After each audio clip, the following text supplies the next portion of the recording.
G'day, welcome back. I'd especially like to welcome my new subscribers, and I hope you enjoy the content of my channel. Now, if you missed part 10 of the tool and cutter grinder build, there's a link up there now. You can go and watch that first and come back and watch this one. During that series, if you were watching that, I promised that I would make a video on the little electronic edge finder that I bought, and you would have seen me using it in a couple of videos. So follow me over to the bench over there and I'll explain a few things you kind of need to know if you want to buy one of these things, because they don't tell you. I'll sit too hard to go chase it up afterwards. So over there, let's go. Alrighty, so this is the one I bought. I got it from AliExpress, but I could see that you can get them from Amazon and all over the place. Now I'd say up until now, I've been using one of these, and I'm assuming most people do. One of these spring-loaded things.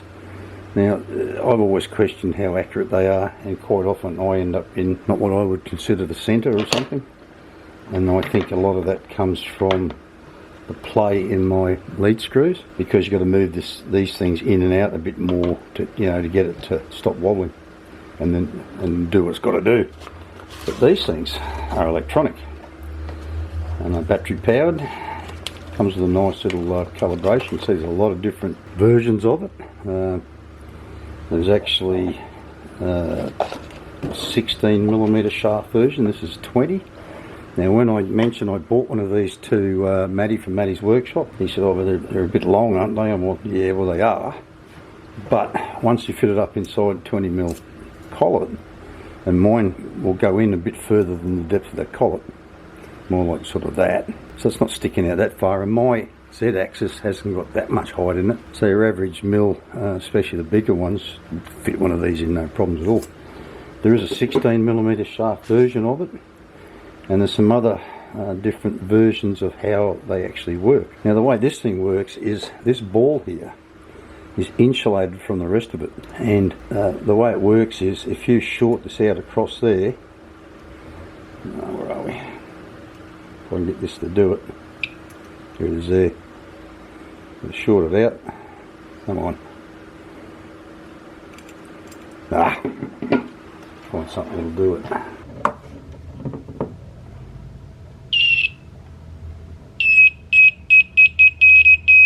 Anyway, the way it works is it shorts out across between here and that body via the machine. It's just the machine is making up the rest of the circuit. So as soon as you touch this on something that'll complete the circuit, it'll go beep, and you've only got to back it away like half a thou or something, and the thing stops beeping at you. So you virtually haven't got to move it much to you haven't got to back it away and in and out.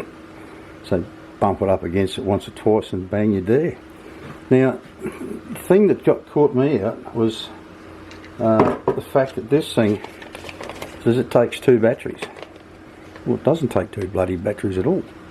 And it doesn't tell you what battery it does take. But when you first open it up, you look at it and go, "Oh yeah, that'll take an AA." So you drop an AA in there, thing won't work. Well, it barely works, sort of thing. An AA is only 1.5 volts.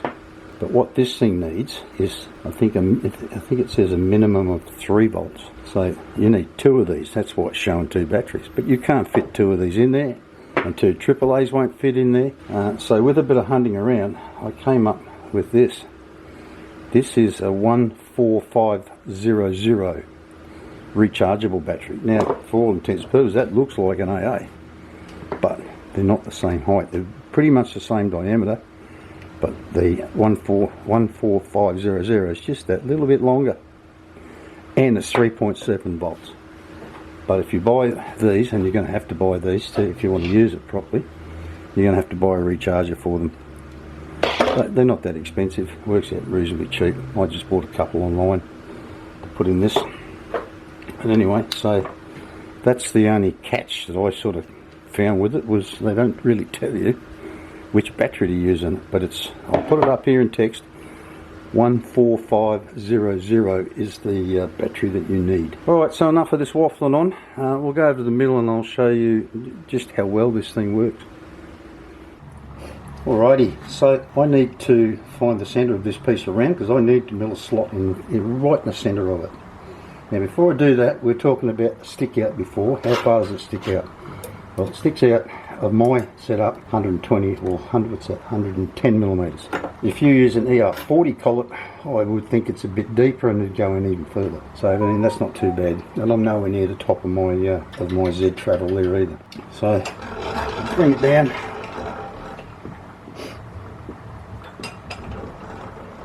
Just try and eyeball the centre of that round. Good.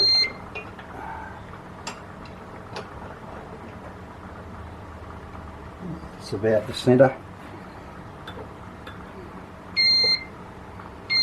You can't even see it moving. It's that. Righto, so we'll zero out my Y at that point there.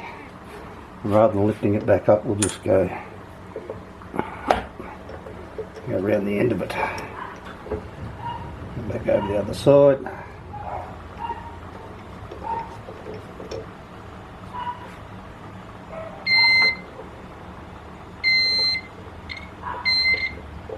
You can see there the way it's just sort of, you've hardly got to move the thing. It's amazing really. Righto, so what are we saying? It's 29.91. So if it was 30 it'd be 15, so it's 14.95.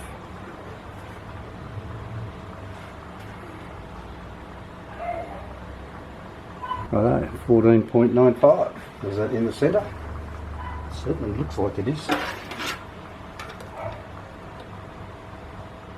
Looks like centre to me. I would have been messing around quite a bit longer with that, with the old one, and even then I don't think it would have been in the centre. So I'm really pleased with how well this thing works. And you know, you did see, and you barely got to touch it and it's going off, and you barely have to move it back away from it for it to stop going off. So you sort of get around all that slop. If you enjoyed watching me show you how this works, how about giving it a great big thumbs up, smashing that like button, because you know it helps me out. Alrighty, so I hope, like I said, I hope you enjoyed watching that and you get something out of it. And if you buy one, you'll see that it's probably better. Well, I think it's better than the other way of doing it. Alrighty, thanks for watching, and I'll catch you all next time. Bye bye.